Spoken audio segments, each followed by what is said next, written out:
Bonjour à tous, j'espère que vous allez bien. Bienvenue dans cette quatrième vidéo. Alors, au programme, on va essayer quand même d'arranger un peu notre site là qui est quand même vraiment pas beau. Et on va en profiter du coup pour voir de nouveaux éléments comme les divs, les formulaires de contact, le footer, des choses comme ça. Donc, je voulais vous proposer de prendre comme exemple le site de l'agence immobilière d'un ami à Grenoble. Voilà, on va s'en inspirer pour refaire à peu près la même chose. Donc c'est parti. Donc là, je suis sur la page d'accueil. Je vais dans Breakdance, Open Accueil. On va tout de suite aller dans les Global Settings. Avant de commencer l'enregistrement, j'avais commencé à modifier les Global Settings donc par rapport à la vidéo numéro 3. Et donc, je vais vous montrer ce que j'ai fait. Voilà, donc en fait, ce que j'ai, je vais tout refaire le processus. En fait, je suis allé ici, j'ai utilisé ce petit outil là qui permet de copier les couleurs d'un site. Voilà, donc j'ai fait tac, j'ai fait pick a color. Et donc là, ça m'a copié en fait le code. Et je suis venu le coller ici dans mes global settings, dans ma couleur de marque, ma couleur générale. Je l'ai mis aussi dans les headings. Et j'ai viré tout le reste. Palette, j'ai rajouté du blanc. Donc voilà où on en est. Je vais réouvrir ma structure. Vous savez que j'aime bien faire ça. Et voilà. Et ce que je vous propose, c'est de virer en fait toutes les sections là. Et on va repartir à peu près de 0. Voilà. Donc là, j'ai mon header. Ici, j'ai mon footer. Et au milieu, j'ai mon corps de page. Alors c'est parti. Donc là, je suis dans la section. Pour l'instant, j'ai une section avec un background de couleur. Donc ça, je vais le virer. Donc pour le virer, je clique sur la petite croix ici. Donc il devient blanc, c'est normal. Là, j'avais un centrage. Je vais l'enlever aussi. OK. Donc là, ce qu'on va rajouter, c'est donc une image pour faire comme sur le site de la Régie Immobilière. Donc en fait, on va rajouter une image de fond. Donc on retourne dans Background et plutôt que de choisir une couleur comme on l'avait fait, on va choisir une image. Là, j'ai préalablement téléchargé des images. Donc là, j'en ai une qui est en 1920, donc c'est pas mal. Tac. Ouais, il faut que j'aille faire du ménage, donc je vais supprimer mes colonnes parce que là, vous voyez que j'ai des colonnes dans ma section. Je supprime tout. On va aller mettre un overlay bleu donc à cette image. Donc hop, je choisis ma couleur et je vais aller, voilà, faire à peu près, peut-être un petit peu plus. Voilà. Et maintenant, il faut donc que j'aille rajouter ce titre-là. Pour ça, donc, on va utiliser un élément qu'on n'a pas encore vu, un conteneur qui s'appelle la div, donc qui est bien pratique pour faire ce genre de choses. Donc c'est comme une, je sais pas comment on pourrait appeler ça, une mini section quoi, un conteneur. Et dans ce conteneur, en fait, on va pouvoir rajouter des éléments. Donc ici, je vais aller rajouter par exemple un élément heading et un élément texte. Voilà.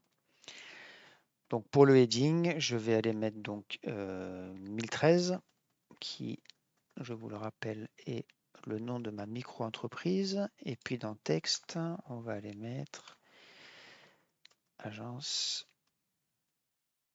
immobilière à Grenoble. OK. Ce qu'il faut bien comprendre, vous voyez, c'est que c'est ici, c'est en cascade, c'est-à-dire tous les paramètres que je vais paramétrer, excusez-moi, tous les éléments que je vais paramétrer dans la section s'appliqueront à tout ce qui est en dessous, c'est-à-dire à la div et à tout ça. Idem, tout ce que je vais paramétrer dans div va s'appliquer à ce qui est en dessous. hein, c'est la notion de parents et enfants. Voilà. Donc là, par exemple, je vais aller dans section et je vais dire que cette section, je veux que tout ce qui est dedans soit centré. Donc à ce moment-là, je vais dans Layout ici. Je vais tout fermer, voilà. Je clique ici et je dis que, voilà. Donc à ce moment-là, vous voyez, tout se centre correctement. On va aller mettre ça en blanc pour qu'on y voit quelque chose. Donc.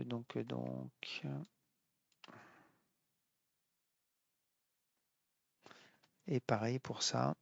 Ça, c'est pour ma petite boîte texte. Pareil.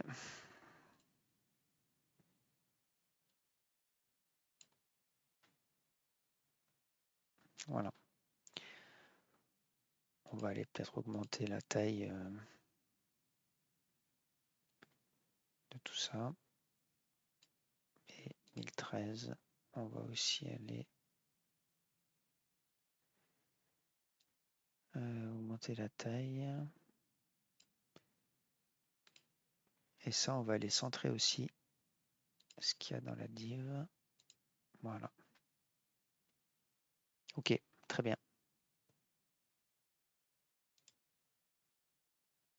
On enregistre au fur et à mesure.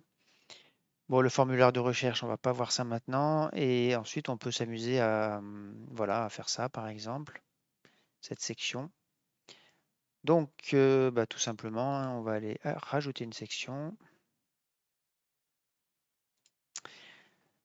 On va aller dire que cette section, elle est en 2 colonnes. Donc, à ce moment-là, je rajoute des colonnes, 2 colonnes symétriques.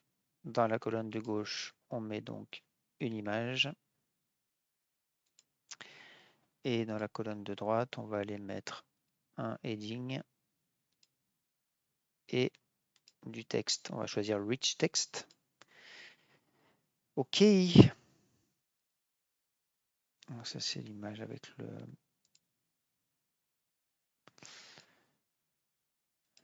pont à Grenoble. Donc là, l'image, c'est celle-ci. Ah, alors ça, c'est pas la bonne taille. On va en mettre une autre.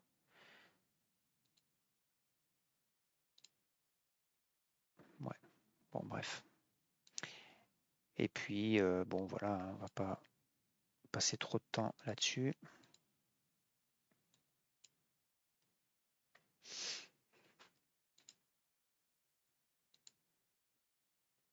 Ouais, c'est pas la bonne image en fait. C'est pas la bonne image. Celle-là, elle fait combien? 1280 par 650. Elle est pas assez haute en fait. Ouais, on va mettre celle-ci, ce sera peut-être plus joli. Ouais, bon, bref. Ok. Là, on pourrait aller éventuellement un petit peu baisser la.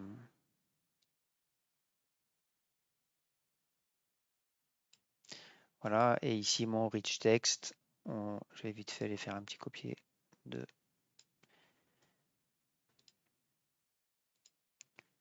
Allez hop. Là, il faut enlever le titre H2. Voilà, magnifique, je suis content. C'est déjà plus présentable. Typographie. Voilà. Bon, ok, hein, c'est pour la démo, hein, je pense que vous avez compris le principe.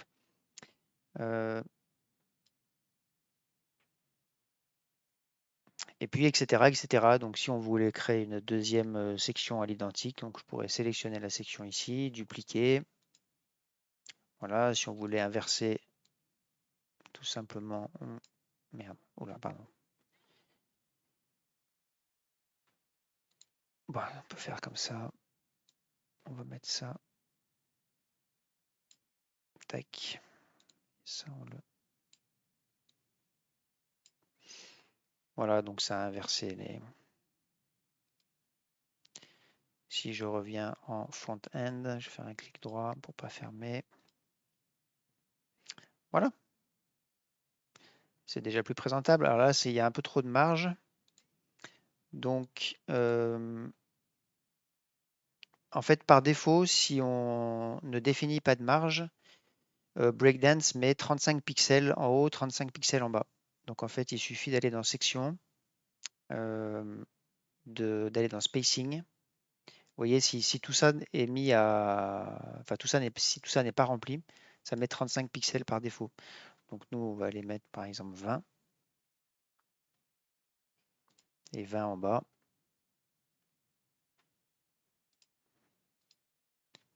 C'est voilà, c'est déjà mieux. Parfait.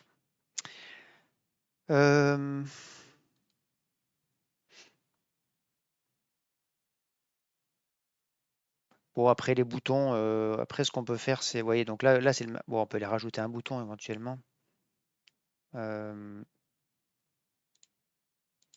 Des choses très simples. Donc je vais ajouter un bouton.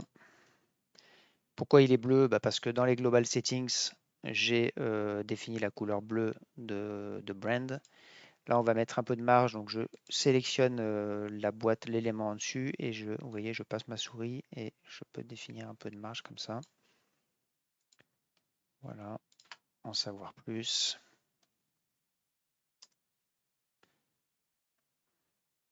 Et ici, je pourrais mettre le lien si j'avais d'autres pages. Ok, voilà l'idée. Vous voyez, c'est tout le même principe, hein. Et dans la prochaine vidéo, on verra comment on fait ça. Alors donc là, ce sera une vidéo un peu plus technique. Comment, par exemple, on peut gérer avec WordPress et avec Breakdance des biens immobiliers.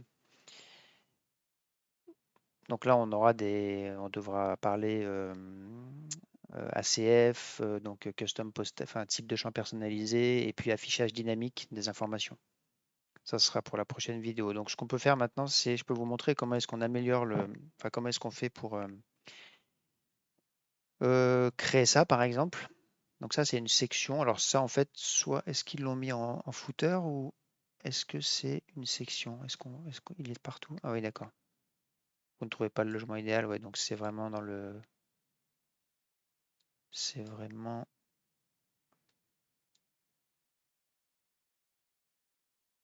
ouais, ok. Bon, on va aller le mettre en footer. Donc, là, je suis même pas obligé de, vous voyez, je suis même pas obligé de sortir de Breakdance. Je peux directement aller dans le footer ici. Ça, c'est bien pratique. Et alors, il est quelle couleur? Alors, ouais, donc il est comme ça. Ok. Donc, on va aller mettre la couleur de fond de voilà. Bon, ça c'est noir, ça c'est une image, donc forcément c'est pas très heureux, mais écoutez, c'est pas très grave. Surtout ce que je voulais, bon, du coup je vais peut-être le laisser en blanc pour l'instant. Voilà. Et ce que je voulais vous montrer, c'est comment est-ce qu'on comment est-ce qu'on fait pour faire ça.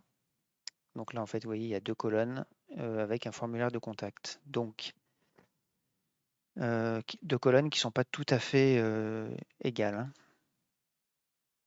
Donc c'est parti, on rajoute une section. Cette section, on la met en haut. On rajoute deux colonnes. Et vous voyez que les colonnes, en fait, il suffit de cliquer sur la colonne et on peut redimensionner pas mal, hein, à la taille qu'on veut. Voilà. OK. Tac, ça c'est toujours le même principe. Et ici, donc, on va rajouter un formulaire de contact. Donc ça, c'est bien pratique aussi c'est pas comme ça que ça s'appelle, dans Breakdance. Donc on va aller rajouter Nous, ça va être un form builder, mais vous voyez, vous avez aussi ça qui est à votre disposition, un login form, donc un formulaire pour se connecter ou pour s'enregistrer, un formulaire de recherche, on peut faire beaucoup de choses. Donc nous, c'est ça qui nous intéresse. Donc ici, qu'est-ce qu'ils ont mis eux? Voilà, contactez-nous.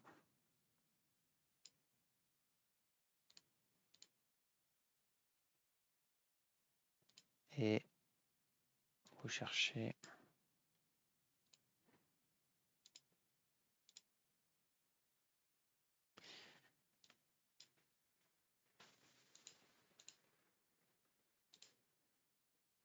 OK.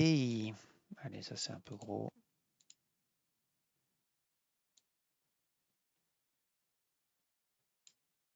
Un petit peu de marge.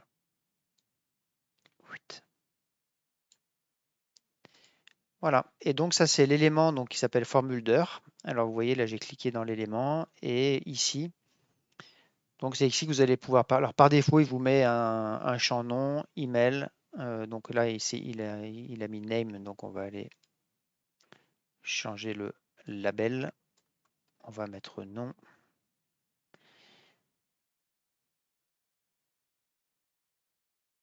Submit. Submit. Donc ça c'est le submit text. On va cliquer sur envoyer. Donc voilà, donc ça c'est pour les champs. Vous voyez qu'il y a les petites astérix. Donc ça c'est parce que c'est obligatoire. Donc tout ça, ça se paramètre, hein. Vous pouvez paramétrer le message de succès.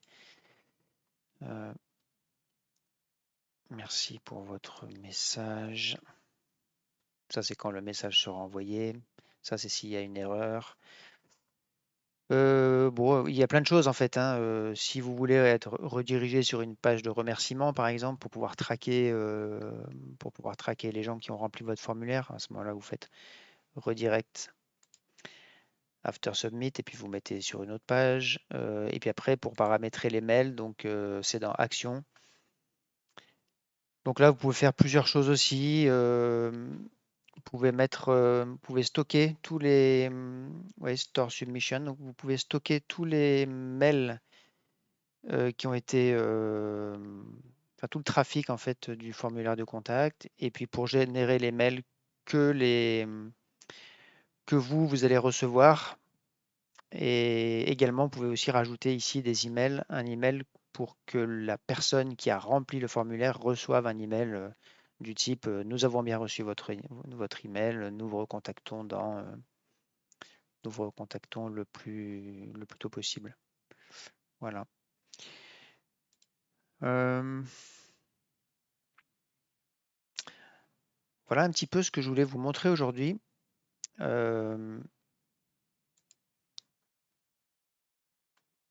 Donc vous voyez, c'est déjà plus. Vous voyez, ça nous a pris, je sais pas combien de temps a duré la vidéo, là, dure la vidéo. Mais vous voyez comme c'est extrêmement rapide et tout se cale correctement.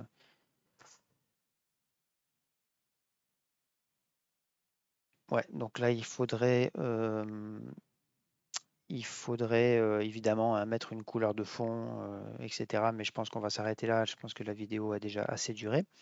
Et puis ce que je vous propose, c'est